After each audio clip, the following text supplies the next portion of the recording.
What do you look for to find a good therapist for your autistic child? There is no general autism therapy, only therapy for the many individual needs of each unique autistic person. Each of those needs has to be addressed separately and sensitively. Good therapy builds on a child's intrinsic motivation to learn and connect with others. It's a collaboration, not a battle. Effective therapists focus on your child's needs and what will help them navigate the world, not just what will make yours or their teachers' lives easier. They respect your child's needs and feelings. They need to see inside the child's inner experience. They will always ask, but never tell your child how they feel. Decent therapists aren't bothered if your child doesn't want to make eye contact. If they want to, they will, and they will learn when people like it to be used as time passes. They also know that your child's stimming is harmless to everyone and necessary for their peace of mind and concentration. Why stop it if it's hurting no one? Does your child sometimes or always find speech uncomfortable? Their therapist will respect that and work with whatever kind of communication they feel okay with. Sign language, written word, AAC or whatever works for them. All good therapists respect your child's bodily autonomy. They don't touch without permission or restrain children unless they're in danger. The best therapists know that the most efficient way to help an autistic child grow is not to work on their behaviour, but to work on the causes of that behaviour. Find what makes them anxious, hurts their senses or causes them distress so they don't feel the pain that their behaviour has been communicating. Any plans or changes to routine will be designed as a collaboration between the therapist, parents and most importantly, the child being helped.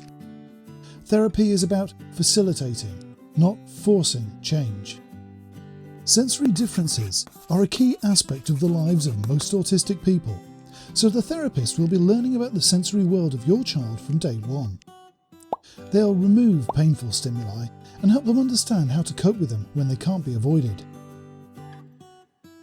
Any goals that are set will be based on what the child wants to achieve and with input from you, their parents, not what the therapist thinks are appropriate or based on arbitrary expectations of society. Children sometimes say no. All worthwhile therapists know that it's a powerful word and needs to be respected. It's the child who sets the boundaries, not the person working with them. When we train dogs, we rely on punishment and reward to encourage them to comply.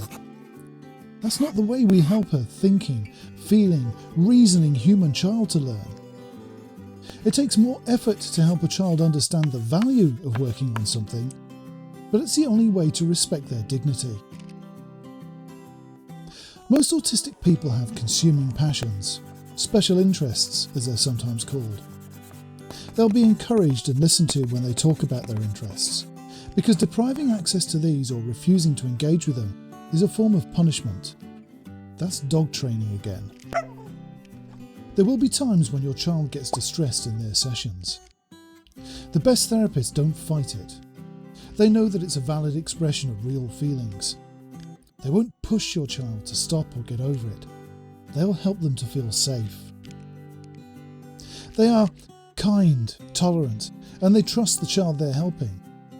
They understand how hard change can be, especially for an autistic, and they know that your child is doing their best. This is about your child's well-being, not fitting them into a standardised box. When those signs of distress start to show, they reduce their demands, maybe change tack for a while. They know that using force only creates a temporary illusion of change, not the long-term change that will enrich their future. Therapy is a process, and parents will need to make gradual changes as the process reaches different stages. The therapist will act as their guide through this, making them aware of all progress and how this will affect and enhance their family.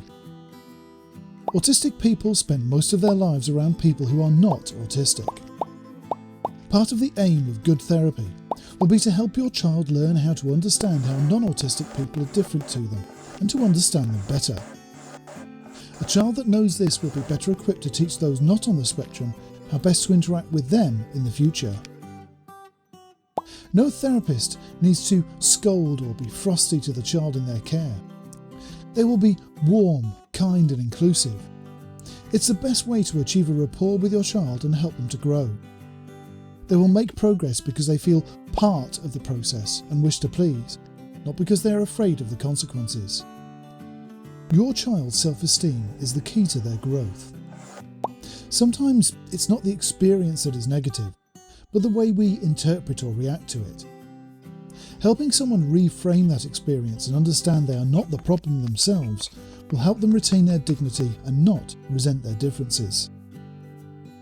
All autistic adults were autistic children once. The best therapists know this, and if they're not autistic themselves, they'll know that the best source of understanding, the most fertile ground for new information to help them improve their skills, is autistics who've already grown up, which might even include you. Therapists like this are not always easy to find, but if you find one, hang on to them. Tell your friends why they're so good. Post it online.